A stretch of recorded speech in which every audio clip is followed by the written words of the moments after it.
A man in Colorado sold everything he owned, quit a job he had worked for 9 years, spent $14,000 on a van he found on Craigslist, and drove it exactly 212 miles before the engine seized on the side of Interstate 70 in the middle of January with no cell service and a dog in the back seat.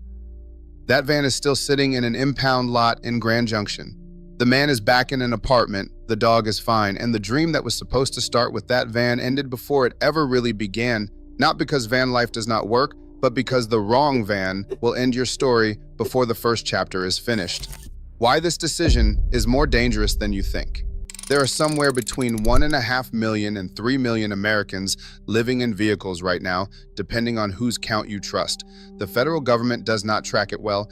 Researchers estimate the number has at least doubled since the pandemic. Some of those people are doing it by choice, chasing freedom, remote work, open roads. Some of them are doing it because rent went up 40% and the math stopped working.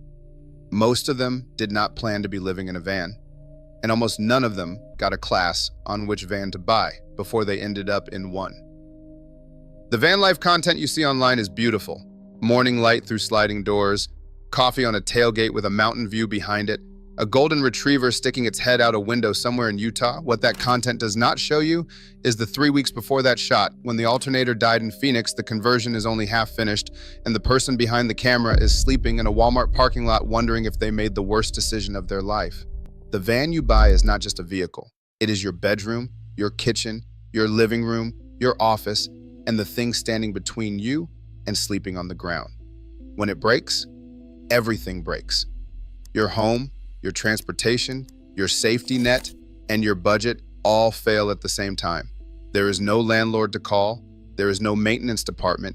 It is just you, a mechanic you have never met in a town you have never heard of, and a repair bill that might be larger than what you paid for the van itself.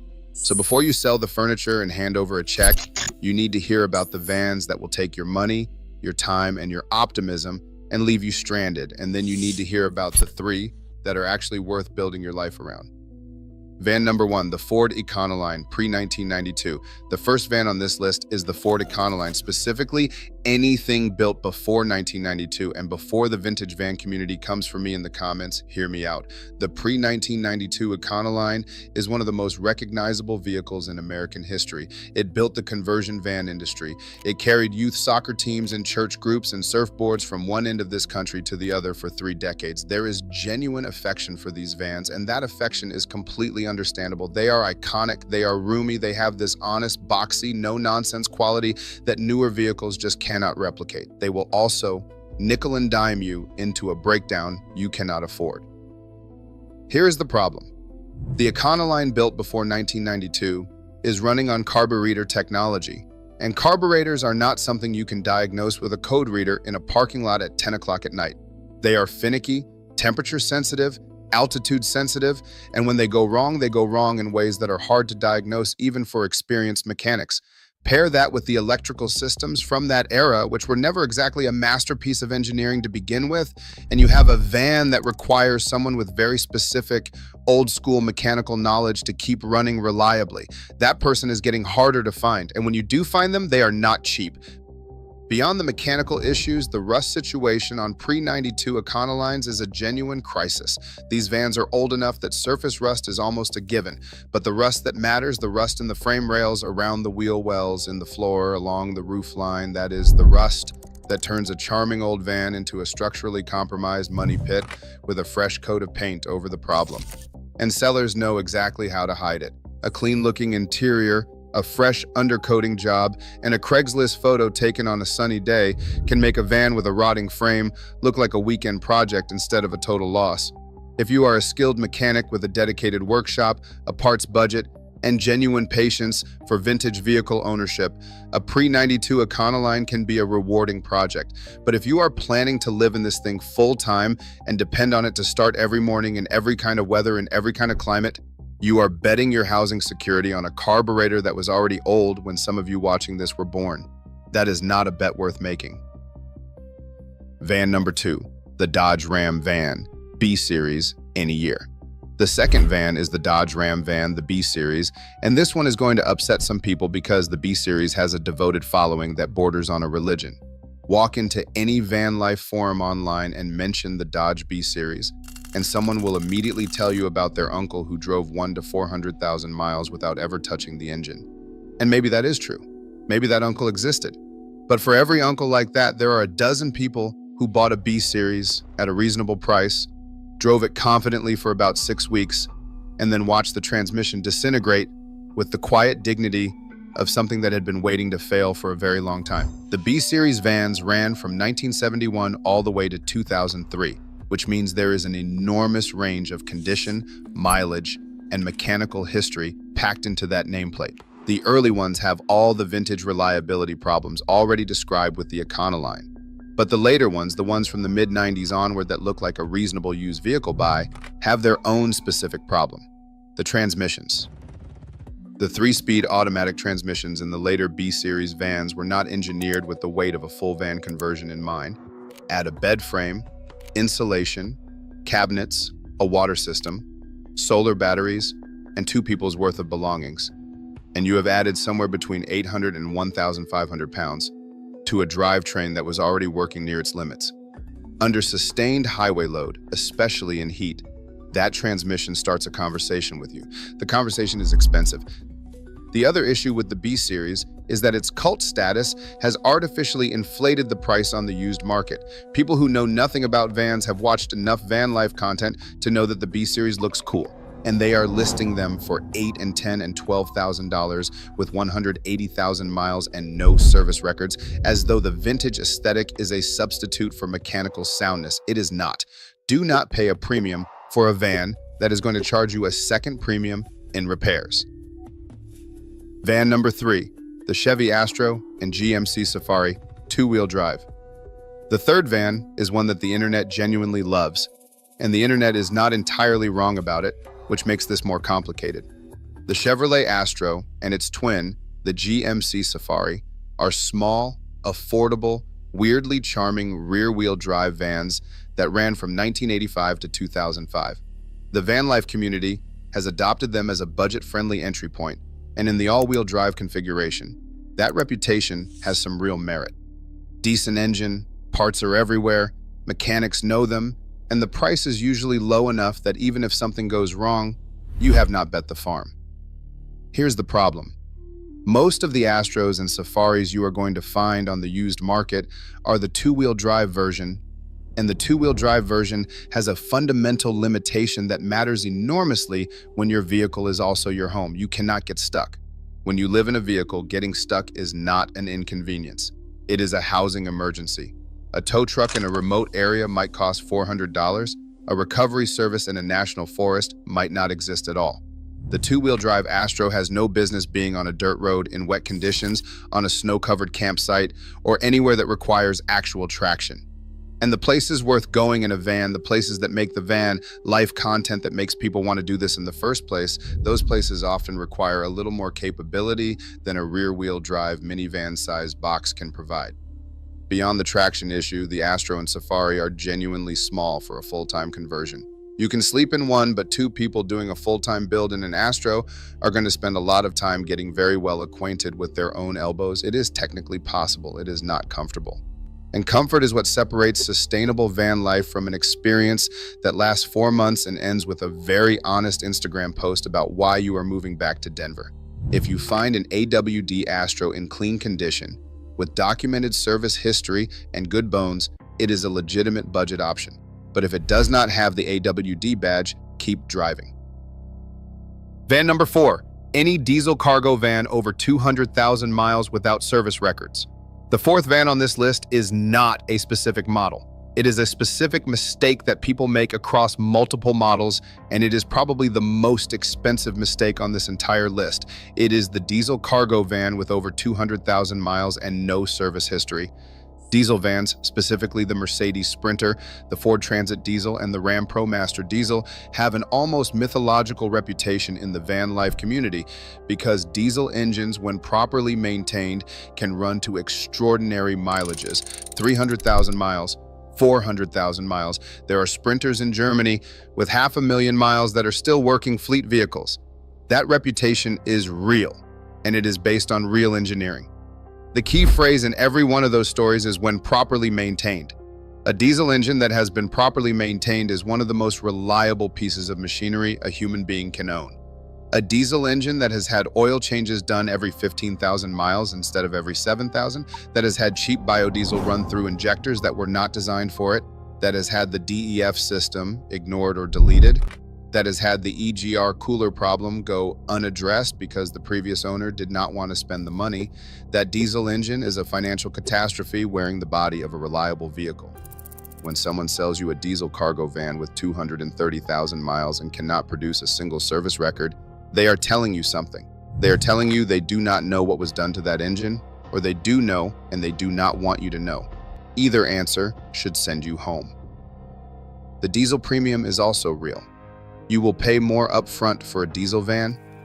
You will pay more for repairs because diesel specialists charge more than general mechanics. You will pay more for some parts. If the van is in excellent documented condition and the price reflects the investment, that premium can be worth it. But a cheap diesel van with high miles and no records is not a deal. It is a transfer of somebody else's problem into your name. Van number 5, the Mercedes Sprinter, first generation, before 2006. The 5th van is the one that is going to generate the most argument in the comments, and I want to be precise here because this is genuinely nuanced. The Mercedes Sprinter built before 2006 is a van you should not buy for full-time van life. The Sprinter is the most aspirational van in the entire van life ecosystem. It is tall enough to stand up in. It is efficient enough to get reasonable highway mileage. It has a cult following, a massive conversion community, and more YouTube content dedicated to it than probably any other vehicle on Earth. The finished builds you see in Sprinters are legitimately beautiful. High ceilings, real kitchens, real bathrooms, solar systems, composting toilets, the whole thing. And the first generation, specifically before 2006, has 3 specific problems that can ruin your life. The first is the infamous EGR cooler failure. The exhaust gas recirculation cooler on early Sprinters has a well-documented failure mode where coolant leaks into the exhaust system. The repair, when done correctly, runs between $1,500 and $2,500. It is not a matter of if it will fail on a high-mileage early Sprinter. It is a matter of when. The second is the transmission. The 5-speed automatic in the Sprinters built before 2006 is sensitive, expensive to repair, and does not respond well to the added weight of a fully built-out conversion. The third is parts availability and mechanic access. Early Sprinters require a Mercedes specialist or a Sprinter-specific shop for many repairs. In a major city, you can find one. In rural Wyoming at 8 o'clock on a Saturday night, you cannot. And you live in a van, which means you are not always in a major city. That is sort of the point. The pre-2006 Sprinter is not a bad van for someone with the mechanical knowledge to maintain it and the financial reserves to absorb a major repair. But it is an extremely risky van for someone who is betting their housing stability on it starting every morning. We will come back to this one. The honest middle, what to look for before you buy anything. Before we talk about the vans worth buying, we need to talk about the single most important thing you can do before you hand anyone a check for any van. Get a pre-purchase inspection from an independent mechanic who has no relationship with the seller. This sounds obvious. Fewer than half of used vehicle buyers actually do it. For a van they plan to live in, that number should be 100%, every single time, no exceptions. A pre-purchase inspection at an independent shop costs somewhere between $100 and $200. It will tell you things the seller either does not know or does not want you to know. Frame rust that was hiding under undercoating. An oil leak that the engine bay cleaning was designed to disguise. A transmission that slips under load in a way that only shows up when someone who knows what they are doing takes it for a real test drive. Beyond the inspection, there are 3 questions you should ask every seller before you waste your time driving to see a van. Do you have service records? Has this van ever been in an accident? Why are you selling it? The answer to the third question is the most revealing one. Most honest sellers have a straightforward answer. They bought a truck instead. They moved to a city. They needed the money for something specific. When a seller stumbles on that question, or when the answer feels rehearsed, or when they pivot immediately to talking about everything that is great about the van, pay attention to that. People sell things for reasons. Sometimes those reasons live under the hood. Van number one worth buying, the Ford Transit 2015 and newer. Now, the three vans that are actually worth your money, your time, and the walls you are going to build inside them. The first is the Ford Transit, specifically the 2015 and newer, and specifically the medium or high roof configuration. The Transit dominates the van life conversion community for reasons that have nothing to do with aesthetics and everything to do with practicality. The high roof version gives you 6 feet and 3 inches of interior standing height. That is not a small thing. That is the difference between building a real kitchen and building a hunched over countertop you cannot use comfortably. The difference between a real closet and a crate in the corner. The EcoBoost gasoline engine in the Transit is reliable, well understood by mechanics everywhere in the country, and returns decent highway fuel economy for a vehicle of its size. Parts are everywhere because Ford sells these vans in enormous numbers to fleets, which means supply chains for Transit parts are robust and prices are competitive. You are not hunting down a specialty part from a single supplier, you are ordering it from any auto parts store in America. The 248 horsepower version handles the added weight of a conversion without the transmission stress problems that plague older, lighter-duty vans. The wheelbase options give you flexibility in how you design your layout. The cargo volume in the extended high roof is genuinely enormous. People build full bathrooms, full kitchens, and queen beds in these vans with room left over. On the used market, look for fleet vehicles from rental companies, utility companies, and contractors in the 2015 to 2019 range with under 150,000 miles and at least some service documentation. Those vans were maintained on fleet schedules, which means oil changes happened on time, problems got addressed, and the mechanical history is often more traceable than a private owner's vehicle. The Transit is not glamorous, it does not have the mystique of a vintage van or the Instagram cachet of a Sprinter. It is a big white rectangle that mechanics know how to fix everywhere from Portland to rural Mississippi. And when you are living in your vehicle, everywhere from Portland to rural Mississippi is exactly where you need that reliability to exist.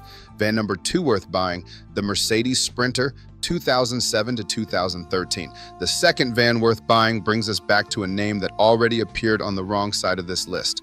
The Mercedes Sprinter 2007 to 2013 is a genuinely different vehicle from the one described earlier, despite wearing the same nameplate. The second generation Sprinter addressed the EGR cooler failure that plagued the first generation. The revised cooling system is more robust. The transmission was improved. Parts availability expanded dramatically as the van's popularity grew in America, which means more mechanics know them and more parts are stocked domestically. The van life community's obsession with the Sprinter is justified when you are talking about this generation, not the one that came before it.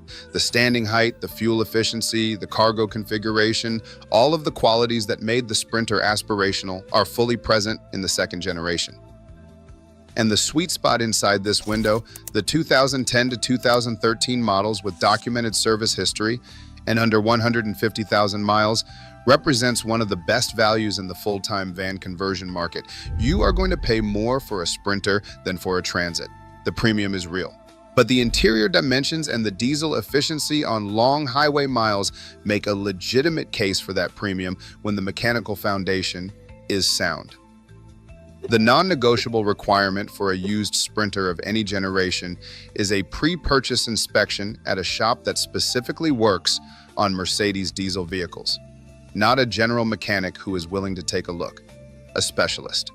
The cost of that inspection is trivial compared to the cost of a missed timing chain problem or a missed injector issue on a diesel engine. Do not skip it, not once, not ever. Van number three worth buying, the Ram ProMaster.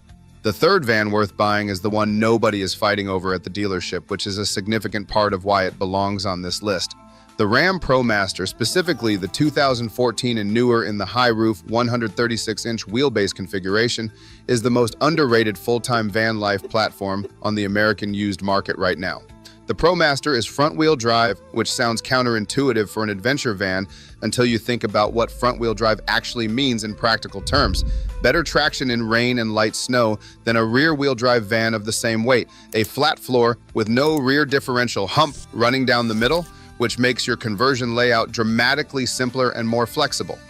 And a lower step in height that matters more than you think when you are climbing in and out of your home dozens of times a day for years at a time. The cargo volume is enormous. The high-roof ProMaster has a ceiling height of over 5 feet in the cargo area without a conversion, and the flat floor makes building out a sleeping platform, kitchen, or bathroom significantly more straightforward than working around drivetrain components running through the center of your living space. On the US market, ProMasters are priced lower than comparable transits and dramatically lower than Sprinters. The reasons for that are partly perception. The ProMaster does not have the cultural cachet of the other two, and partly the used market dynamics of a van that has not been adopted as heavily by the conversion community. That gap between real value and market price is exactly where a smart buyer should be looking. The 3.6-liter V6 gasoline engine is not exciting. It is not going to win any efficiency awards on the highway. But it is simple, it is understood by mechanics at virtually any shop in the country, and it does not carry the specialized maintenance requirements or the parts cost structure of a European diesel. The ProMaster's biggest vulnerability is the front-wheel drive system, specifically the CV axles and the front differential, which take more abuse under load than the equivalent components in a rear-wheel drive platform. Pre-purchase inspection of those components is essential. But a ProMaster with clean service records and reasonable mileage is a van you can build a real life around without gambling your financial stability on a nameplate. The bigger truth nobody wants to hear. Here is the part that the van conversion content industry does not want you to hear at the end of a video like this, because it is not a satisfying conclusion and it does not sell anything. The van is the least important part of van life. The people who make van living work long-term, not just the people who document 4 beautiful months and then quietly move on, but the ones who are genuinely building a sustainable life from a vehicle. Those people have 3 things in common. They have a realistic budget for mechanical repairs that is separate from their conversion budget. They have a flexible income that is not tied to a physical location. And they have made peace with the discomfort and constraint and occasional indignity of living in a small space before they ever spent $1 on a vehicle. The wrong van can end your story in 212 miles. The right van with the wrong financial preparation, the wrong expectations, or the wrong reasons will end it in 6 months instead of 2. And the right van with the right preparation can become the frame around a life that most people sitting in apartment buildings will look at with something that feels uncomfortably close to envy. But that life starts with a pre-purchase inspection, a mechanic you trust, and a clear-eyed look at what the van you are about to buy is going to cost you, not just today, but every mile after today for as long as you are living in it. That grandmother who hung a sign on her tiny house that read "Home Sweet Home" did not care what the structure looked like from the outside. She cared that she had a door she could lock and a floor she could sleep on without touching the dirt. The vehicle is just the structure.